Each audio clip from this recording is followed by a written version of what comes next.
Hi, my name's Alex Hill, and this is a continuation of my treatment of the Tarot from a Jungian perspective. I'd like to read a quote from the great man himself. He said, "The numinous experience of the individuation process is, on the archaic level, the prerogative of shamans and medicine men, later of the physician, prophet, and priest, and finally, at the civilized stage, of philosophy and religion." So what started out as something just for the special type of people that became shamans in their tribes, this process that they went through for initiation was carried out, evolved into something more specialized for priests and philosophers, and eventually made its way through to religion, something for everybody. And so this is something to present for everybody to have an experience with the Tarot. I'd like to start today talking about the Wheel of Fortune, number 10 of the major arcana, or trumps. And it's a mandala. It's a circle, the wheel. It's the world. It's everything. It's the zodiac. It was based on the zodiac.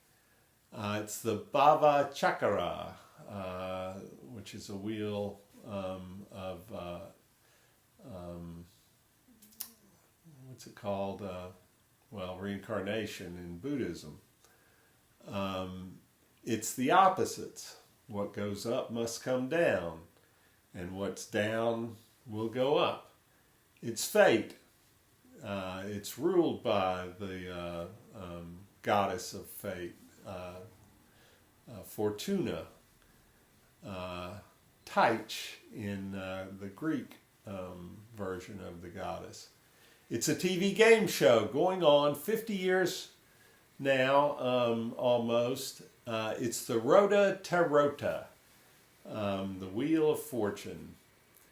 And the fact that it's been going on so long, since well before the first tarot deck showed up in Europe, somewhere around the 1500s, and still going on today as a TV game show, just like the tarot cards are still going on pretty much everywhere as playing cards. This shows the archetypal nature of the tarot. That it started out as something religious, and now is something very secular. But it also has a lot to say to us who are interested in psychology.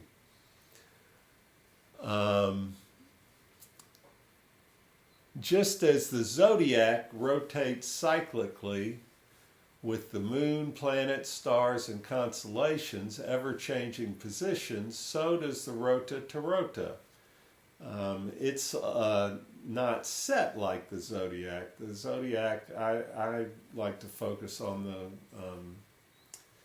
the moon and where the moon is in as far as the different constellations, and so planets. So right now, the moon is in Aries, ruled by the planet Mars, or the god Aries, and it's moving into Taurus.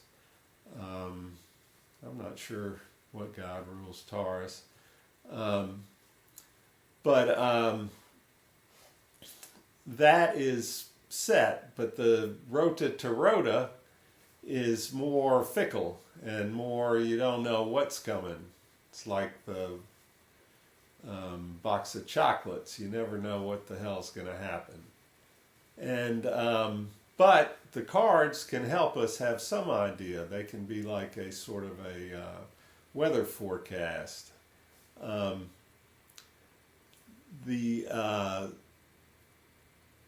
There's a thing called the Carmina Burana, which was a bawdy manuscript from the 11th century that contains a picture of the Rota Tarota. And of course, that's well before the first tarot deck showed up, but the similarities between the card and this Rota Tarota that was in there are very similar, very striking. And then almost 1,000 years before that, Boethius, a Roman senator and philosopher, while he was waiting to be executed in prison, came up with something called the Consolation of Philosophy, which was in large part a conversation between him and, in Jungian psychology, we would call her his anima, and but he called her Lady Philosophy, which surely has some connection to the Gnostic Sophia, from which came the word philosophy, lover of wisdom. Sophia was the goddess of wisdom.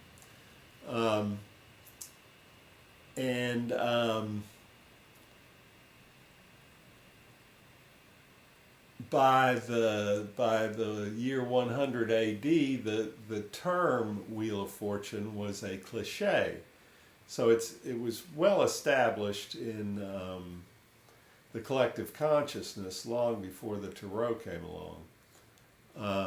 It's also this Bhava Chakra, Wheel of Life, which has in the center of it a bird, a horse, or a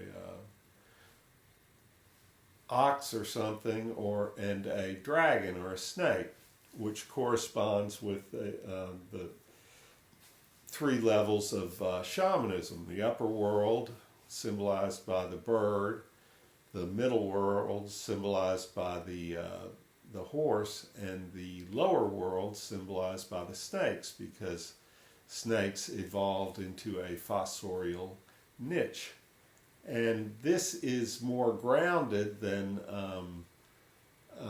the metaphor for the unconscious of water, because it's in the ground, it's more solid. And we have more documentation of this with mythology and religion than you'll find in a lot of other places. But the name Rota Fortuna, of course, Fortuna is fortune, Wheel of Fortune, comes from the Roman goddess Fortuna. And she was the personification of luck or chance. And this is a more recent development than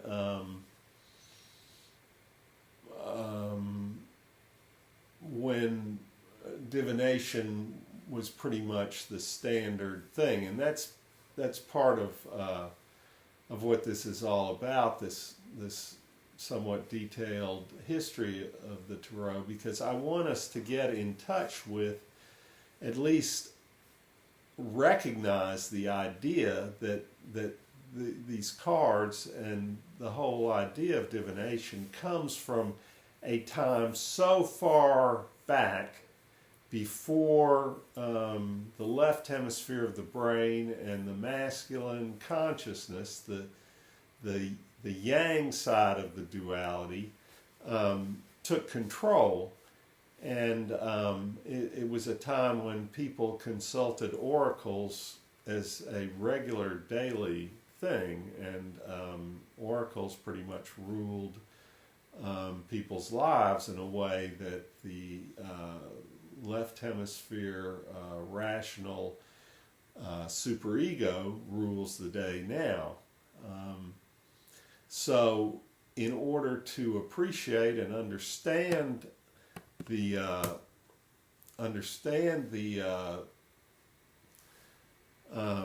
tarot, we need to recognize that we need to let go of our left hemisphere rational masculine mind, the woman's animus, and the man's superego, and we need to embrace this rather nebulous, transitory, out of time, out of space, other world of the right hemisphere, and from there we get our insights into the future and the collective unconscious and what's really going on underneath this Maya of reality that is so dominated by our rational thinking.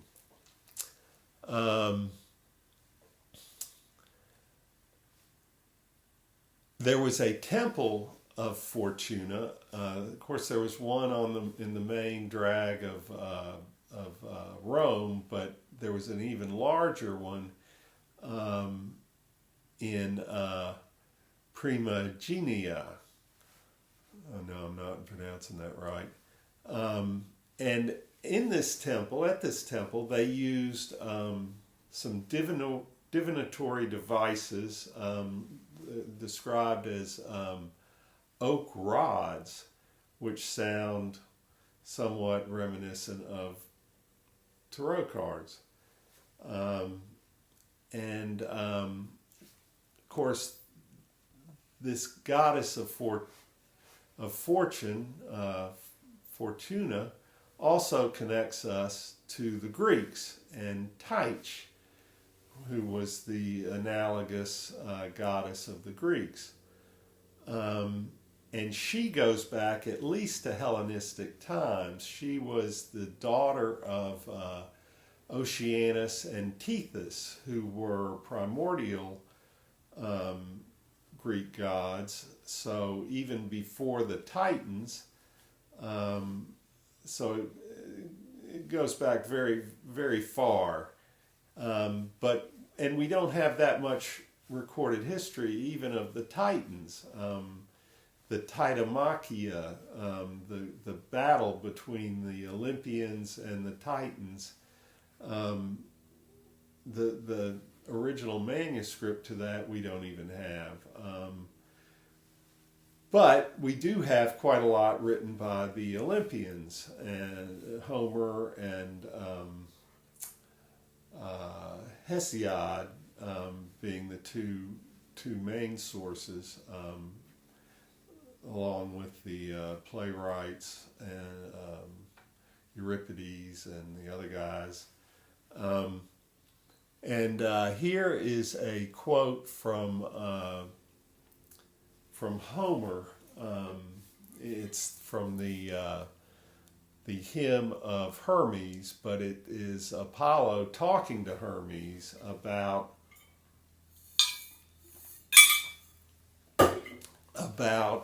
divination. He says, as for men, I will harm one and profit another, sorely perplexing the tribes of unenviable men. Whosoever shall come guided by the call and flight of birds of sure omen, that man shall have advantage through my voice, and I will not deceive him. But whoso shall trust to idly chattering birds, and shall seek to invoke my prophetic art contrary to my will, and to understand more than the eternal gods, I declare that he shall come on an idle journey, yet his gifts I would take. And this is from the god who took over the most famous oracle of all time, the Oracle of Delphi. He took it over from the matriarchy. And the matriarchy at that time was called the Python. And Apollo became the Python. He slew the Python and he became the Python. And he was also, besides being identified with the snake, he was also identified with truth. He was the god of truth for the Greeks. And I think that gives us a clue here as to the key to this thing, that we need to be honest, and we need to be loyal to the Olympians, who were very concerned with honesty. And this is in response to the Titans, who, the Olympian religion came from the Titanic religion, and the Titans, there was something wrong with those guys. And one of the things that was wrong with them was they were dishonest. So the Olympians emphasized honesty, and that makes sense for divination, because the unconscious knows the truth, and the unconscious wants the truth to come out. It is the left hemispheric masculine superego complexes that want to shape reality to fit their idea of it, just like the church was against the theory of evolution, because the Bible has its own version of where animals and people came from, and evolution is in stark contrast to that.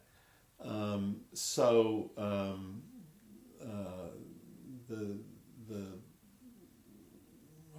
fundamentalist Christians would deny the reality of evolution because it contradicted this superego idea. And so in a similar way, we need to be honest ourselves and let go of our superego and our need for money, which is one of the main problems with fortune tellers, is they're ruled by money, pretty much like everybody. Most people are ruled by money, some more than most. And honesty, I'm suggesting, is a very important part of all this. We need to be honest with ourselves, and if we are pulling cards for somebody else or advising them on pulling cards, I like to, if I do a reading for somebody, I like to let them pull the cards themselves, so they know that there's nothing up my sleeve. There's no way I can influence the cards, and I just read them for them.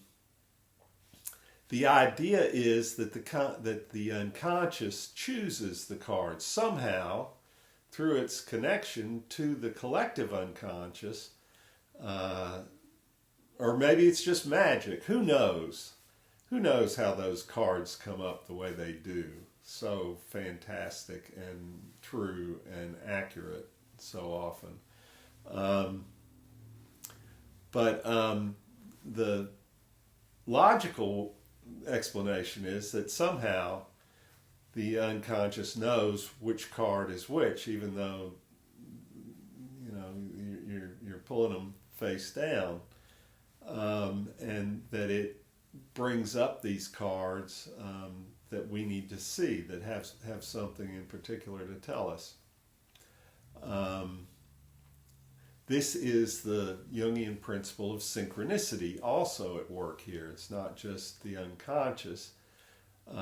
This would be more the psychoid unconscious, which is what rules the law of synchronicity, which is in opposition to cause and effect, which is pretty much the standard explanation for reality. And when we have a synchronicity, the rational mind writes it off as a coincidence. But in Jungian psychology, we're writing off the coincidence and looking for the synchronicity. And this is, again, the opposite, something that comes up time and time again in the Tarot. The most striking evidence of it is the Two of Cups. Pretty much all Tarot decks have a caduceus on top of the Two of Cups. And the caduceus is our Western representation of the opposites. Most people are more aware of the yin-yang, or the taiji tu from the East, as a symbol of the opposites. But the caduceus comes from, well, the first caduceus that we have evidence of came from the Sumerians. But we don't have a whole lot of mythology to explain the caduceus from the Sumerians, which was called the god Ningish Zeta. But anyway, more on that later.